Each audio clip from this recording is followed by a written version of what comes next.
Buenas tardes, yo soy Ana Ponte y el tema a tratar es la comunicación oral.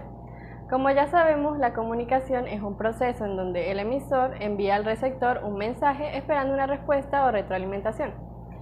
Este proceso puede presentar problemas o interferencias que lo complican o imposibilitan. Estas barreras de la comunicación oral, también llamadas interferencias, son los obstáculos que se pueden presentar en el proceso comunicativo. Estas barreras se dan entre el emisor y el receptor, ocasionando la deformación del mensaje y la obstaculización del proceso. Existen diversos tipos de barreras de la comunicación, entre ellas están las barreras físicas, que son las circunstancias que se pueden presentar en el medio ambiente, impidiendo que la comunicación sea fluida y clara. Las que más se presentan son los ruidos, la distancia o la deficiencia en el canal utilizado, como puede ser un teléfono, una radio o un televisor. Luego están las barreras semánticas. Cuando no se especifica el sentido con el que se está utilizando una palabra, se puede prestar a malas interpretaciones. Por ejemplo, con las palabras homófonas, que pueden presentar confusiones debido a que son palabras que se pronuncian de la misma manera, como por ejemplo, hecho del verbo echar y hecho de algo que ocurre. Luego están las barreras fisiológicas, que estas son las que impiden emitir o recibir un mensaje debido a problemas fisiológicos que puede presentar el emisor o el receptor. Por ejemplo, se tiene la alteración de los órganos que constituyen a los sentidos, la embriaguez, trastornos, confusión o somnolencias. Después se encuentran las barreras psicológicas.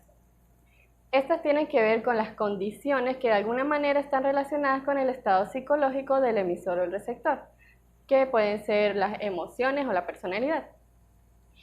Entre ellas están la apatía, el rechazo, nervios, distracciones o prejuicios.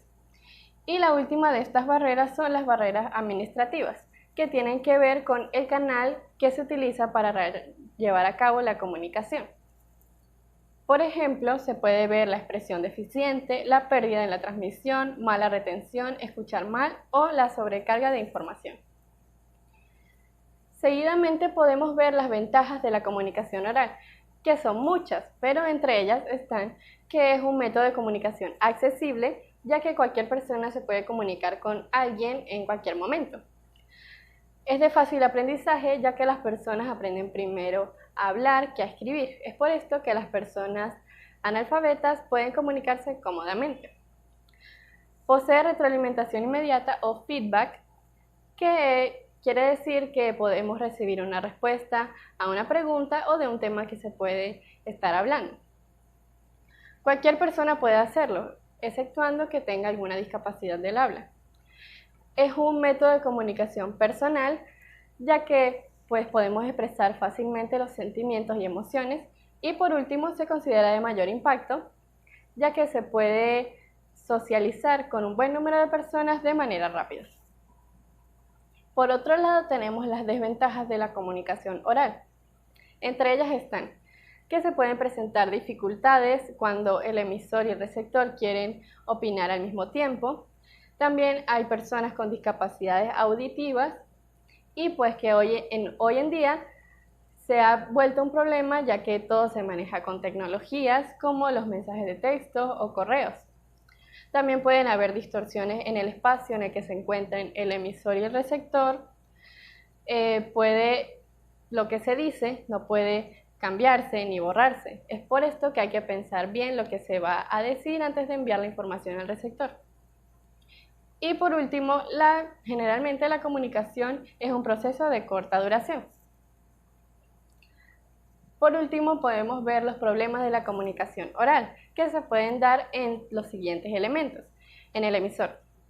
Se sabe que hay un problema con el emisor cuando éste no se expresa con claridad, se confunde o olvida partes importantes del mensaje.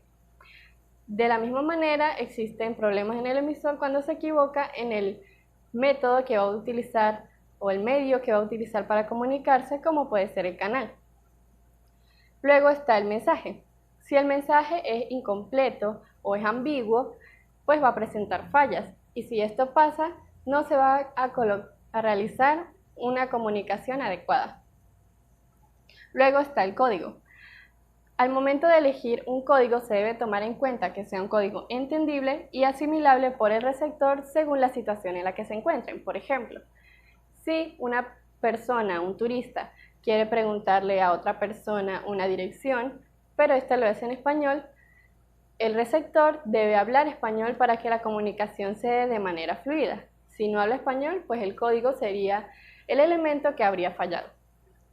Y por último, el receptor. Pueden haber fallas en el receptor cuando éste se equivoca de manera personal o, es decir, existe una falta de comprensión, distracción o somnolencia. A manera de resumen, podemos decir que en la actualidad la comunicación es un proceso que se ha ido globalizando, en donde la comunicación verbal es un elemento, estando por otro lado la comunicación no verbal. Pero sea cual sea el elemento que se utilice para realizar la comunicación, es fundamental saber que la comunicación es indispensable para realizar un desarrollo íntegro, personal, tanto del mundo entero. Gracias.